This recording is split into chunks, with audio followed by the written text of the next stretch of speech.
So now getting very close to the start of the pre-season friendlies. In fact, some teams in non-league have already started their pre-season friendlies. There's been a lot of signings made in the last couple of weeks in the top 2 tiers of non-league. We're going to look into all of the best ones in this video. Now, it's worth noting that this isn't absolutely every single signing that's been made by every single one of the teams in the top 2 tiers of non-league. This is the highlights of signings over the last 2 weeks in non-league.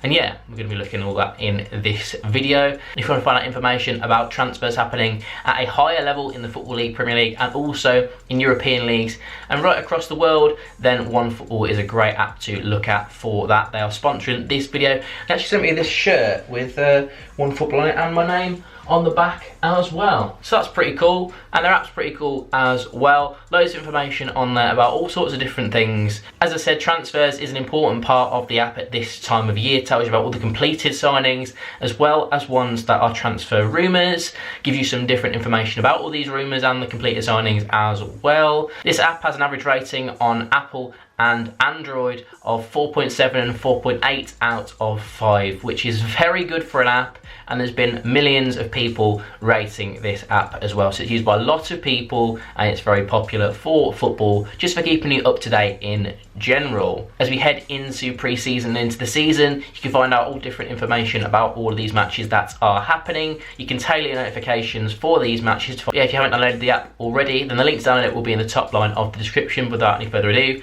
let's get straight into the transfers that have happened, the players moving up to the Football League. Macaulay Bonne was instrumental in Leyton Orient's title win last season in the Vanarama National League, getting them back up to the Football League. While the club's moves back up to the Football League, he's going even higher to the Championship with Charlton Athletic, who he's joined on a fee of around £200,000. 23 league goals last season was his contribution, and he's been replaced by Connor Wilkinson, striker from Dagenham and Redbridge, who scored 12 goals in 23 league matches in the second half of last season with Dagenham. He joined Leyton Orient for an undisclosed fee. AFC Fylde's exciting young winger James Hardy has left and signed for Walsall. He was named the England C Player of the Season for the 18-19 season, but due to injuries he struggled to hold down a first team place over the last couple of years at Fylde. He's only 23 years old and has got a lot of talent, so we'll see whether he makes it in the Football League. Due to the budget cuts and financial insecurity at Ebbsfleet United over the last few months, there have been players leaving, a couple in the last video moving to different teams, and there's 2 more going up to the Football League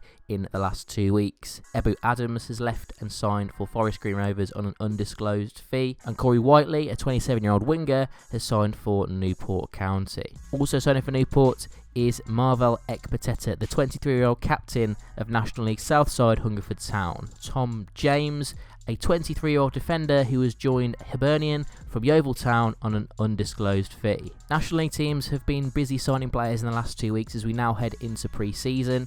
Alex Whitmore has signed for AFC Fylde from Grimsby. Aldershot have made 4 signings recently. They've brought in Dean Rance from Ebbsfleet United, yet another player leaving Ebbsfleet. Dover's keeper Mitch Walker has also signed for Aldershot. Robbie Tinkler, who was impressive last season with Gateshead, is one of many players to leave Gateshead, and he stayed in the National League with Aldershot as well. And another player coming down from the North East is a striker that goes by the name of Connor Shields. Going up to the North West, and Patrick Brough has signed from Falkirk, and Mark Waddington has signed from Stoke City. They've both gone to Barrow. The pick of the signings over the last few weeks for Chesterfield are Luke Coddington and David Buchanan, who've both signed from Northampton Town, and Anthony Gerrard, who has signed from Carlisle. He, for me, is a top signing of the last 2 weeks. A superb, experienced defender who's made a total of 429 appearances in the Football League, and most of those have come in the Championship and League One. He's a 33-year-old centre-back, so potentially he's coming towards the end of his career, but I think he's still got a lot to offer and could be a very good option. Another experienced player, this time more experienced at non-league level, is Chris Holroyd. He's been around a lot of non-league teams, but he'll be staying in the National League for the 1920 season as he's signed for Chorley. Dagenham and Redbridge have actually made a few impressive signings so far. Reece Grant has joined from Aldershot, and he's actually signed for an undisclosed fee. Another player that they paid a fee for, again undisclosed, is James Dobson, who comes in from Sutton United. And Mitch Brundle, who was tipped for a move to the Football League, has signed from Dover Athletic. These signings could be a potential statement of intent for Dagenham, but with the loss of Connor Wilkinson, as was mentioned earlier in the video, will the signings or that loss have the biggest impact? We will soon see as we head into the season. Stephen Rigg has gone from Gateshead, and signed for Dover Athletic. He scored 9 goals in 44 league games last season, but this is certainly one very big relocation. As I did mention, Ebbsfleet are struggling and have cut their budget, but they've actually made 2 signings that are very respectable. The first one is Gozi Ugwu, who returns to the club after a loan spell. He signs from Chesterfield. And Alex Lawless, who was with Leyton Orient last season as they got promoted. Although he wasn't one of the absolute key parts of the team, he was still highly rated, so that for me is still a good signing for Ebbsfleet. Another player that got promoted last season, this time with the fellow promoted side Salford City, who won the playoffs, is Gus Mafuta. He has left and signed for Hartlepool United on a free transfer, as has Jimmy Toure, who has been around a lot of National League clubs in the last couple of years. He's a bit of an unconventional striker, and Hartlepool United are the next team to take a gamble on him. Jake Andrews has made his loan from Bristol City to Torquay United permanent. He was with them last season and scored 12 goals while getting 14 assists as well with the side who were then in the National League South, but on their promotion up to the National League. He has decided to sign on a permanent deal, and that is a superb signing in my opinion. We went over to Woking, and they have signed Manny Parry. He joins from Boreham Wood. Another National League top signing in my opinion is JJ Hooper, who has signed for Wrexham from Grimsby Town. He was on loan with Bromley last season and got 19 goals in 25 appearances, so he certainly knows where the back of the net is. He's got some mixed opinions on him from different teams that he's been at. Some sets of fans say that he's very lazy and disinterested, got terrible body language, but you can't argue with those goal stats from last season at Bromley in the National League, so he's a proven player at this level recently, and that's why, in my opinion, he is a top signing. Another striker joining Wrexham is Mark Harris, who joins on a season-long loan from Cardiff City. Yeovil Town have had a really productive couple of weeks. They've had the takeover, they've had a new manager appointed, and they finally made some signings. Luke Wilkinson was the first of those. He joined from Stevenage. Reece Murphy, who scored 28 goals in the National League South last season with Chelmsford City, he joins on a free transfer. That could be viewed as a good signing, but over the last few years, when he has been in the National League level, he has actually struggled to find the back of the net on a consistent basis, so we'll see whether he can make the step up this time after the good form that he had last season. While Murphy's moving up from the National League South, one player dropping down from the Football League is Lee Collins, an experienced defender who joins from Forest Green Rovers, and someone who has certainly got a lot of experience is Andrew Crofts. He joins from Newport County. He's a name that you might recognise because he was in the Premier League in the 11-12 season with Norwich City. He's now 35 and joins as a player coach, but is an experienced option. I think he'll be a good player to have. Now onto the National League North, and we start off with a player who in my opinion is a top signing, and that is Aaron Williams, who joins AFC Telford following his release from Harrogate Town. Now while he was released by Harrogate in the National League, he has played at the National League North level numerous times for a few different clubs, the likes of Brackley Town, Nuneaton in particular, and scored a lot of goals at this level. So in my opinion, he is a good player, proven at this level, and could be instrumental at Telford this season. Connor Branson has signed for Altrincham from Bradford Park Avenue. They've actually paid an undisclosed fee for the midfielder, who was an important part of Bradford's team last season. Scott Fennick has swapped Chelmsford City for Blythe Spartans, so that is a very long relocation from Essex up to the north east. But he's a striker who has played previously in the Football League, so could potentially be a good option. Dominic Knowles, George Green and Alex Whittle are 3 of Boston United signings in the last couple of weeks. They're the most important 3 for me because Dominic Knowles is a player who scored a lot of goals in the National League North with Harrogate, particularly during the season that they got promoted to the 17-18 season. He scored 9 goals in the final 3 games of the season. Unbelievable stats that for a striker, important part of when they got promoted, so he could potentially be a big game player for Boston United. George Green is a player who's got a lot of potential, very good technically, so he'll be looking for the right club for him that can allow him to play his football the right way and progress as a player himself to the higher levels that his ability means that he can definitely get to still.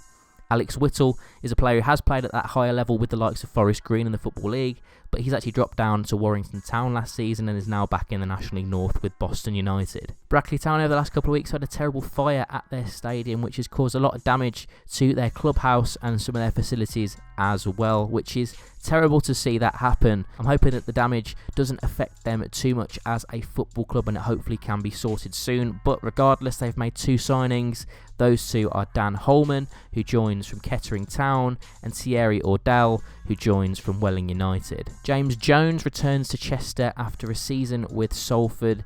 He was with Chester as a young player. He moved to Salford, but last season found game time hard to come by, and will find it even harder to come by now with them being promoted to the Football League, so he has returned to Chester on a season-long loan. Curzon Ashton have actually made some really interesting signings of players that have played at a decent level in the past. Rob Evans was formerly the captain of Wrexham, and he's still only in his mid-20s despite playing at Warrington last season. He's now back in the National League North with Curzon.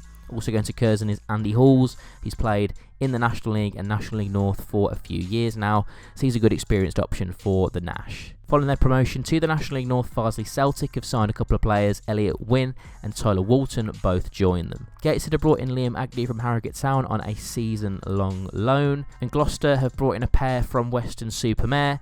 They are Marlon Jackson and Jennison Murray Williams. Hereford's budget has increased for this season, reportedly as much as around about 40% on last season, so it could be an interesting season for Hereford. Two signings that they have made recently are Rhys Davis, a fullback who's coming from Shrewsbury Town, and Jordan Nicholson, who last season was the top scorer at Darlington. Guiseley have brought in experienced defender Hamza Ben Sharif. He comes in from York City. Newly promoted Kettering have brought in Connor Kennedy from Corby, and Kidderminster have signed Alex Prosser from Aston Villa. Nathan Fox, one of the players that Kingsley and Town have brought in so far this season, he joins from Hensford. And Leamington have dipped their toes into the 7th tier with the likes of Cayman Anderson and Josh March, who are two strikers who've scored a lot of goals last season in the 7th tier for Stourbridge and Alvechurch. Kieran Glynn is a similar story to James Jones, as I mentioned earlier. He's a player that impressed Salford as a young player that they wanted to invest in, so they've brought him in, but game time was hard to come by for him last season. It'll be even harder to come by next season with them being promoted to the Football League. So he has joined Southport of the National League North on a season-long loan. After missing out in the playoff final last season, Spennymoor have made a couple of good signings. Nathan Buddle comes in from Blythe Spartans and Gavin Cogden comes in from South Shields. And finally, for the National League North, two really impressive signings in my opinion. They definitely come into the category of top signings. The first one is the best one in my opinion. That is Steve McNulty, who is a very experienced defender, won promotion from League 2 to League 1 last season with Tranmere Rovers, but he has left and signed for National League North side York City. He's going to bring a lot of experience into that side, and he's experienced getting promoted 2 times in the last 2 seasons, as well as previously in his career with the likes of Luton Town. I've used that word experience a lot to describe Steve McNulty, but Andy Bond comes into that same category. He's played a lot of times in the Football League and joins York from AFC Fylde, another top signing. Into the National League South, and we start with a striker that scored a lot of goals last season in the National League South, despite getting relegated. With Tola Harvey found the back of the net 23 times, and he switched Truro for Bath City, a team that he's been on loan with twice in the past. Short but prolific loan spells, and he is now back there on a permanent basis. Luke Hopper has swapped Salisbury for Chippenham Town, and Josh Hill has swapped Welling United for Dartford. That's a decent signing in my opinion. Danny Mills ends his spell at Ebbsfleet United. Had a couple of loans away from Ebbsfleet over the last couple of years while he's been there, but now he has gone on a permanent to Dulwich Hamlet. Josh Taylor has linked back up with Paul Doswell, leaving Sutton United and signing for Havant and Waterlooville. And Mitchell Dickinson, who is a England C defender, he has left Hythe Town and signed for Hemel Hempstead Town. Maidstone United have been rebuilding their squad following their relegation to the National League South. They've made one massive signing, and that's in terms of the size of the guy. George Elokobi has joined from Aldershot. He's played right up into the Premier League when he was with Wolverhampton Wanderers, but as slowly as the years have progressed, declined and dropped down now into the National League South. Luke Pennell has signed from Dagenham and Redbridge, and Sam Corn, who at one point was linked with moves to the Premier League when he was with Welling United, he's actually seen his career spiral downwards and he's ended up with Ashford United, but scored a lot of goals last season. 21 times he found the back of the net, and now moves back up to the National League South with Maidstone. Newly promoted side Tonbridge Angels have signed Ryan Bray from Hampton and Richmond Borough, and Wealdstone have signed Nick Arnold from Aldershot Town, who's a great player in my opinion, but he's just struggled with injuries over the last few years. Denon Lewis is coming from Bromley, but before he's actually going to play for Wealdstone, he's actually decided to go on Love Island. Finally, in the National League South, Rob Swain has swapped Maidstone United for Welling United. A good defender in my opinion, so it's a good way to end this video. So you have it, that is it for this video. Which big signings were missed off this list that you would have personally put in the list? Let me know in the comment section down below. If you enjoyed this video, remember to hit that like button and click subscribe as well to stay up to date with more transfer videos coming up in the next few weeks as we approach the start of the league seasons in non-league, as well as loads of other videos that we've got planned going through pre-season and into the summer. So yeah, I hope to see you in the next video, and thanks for watching.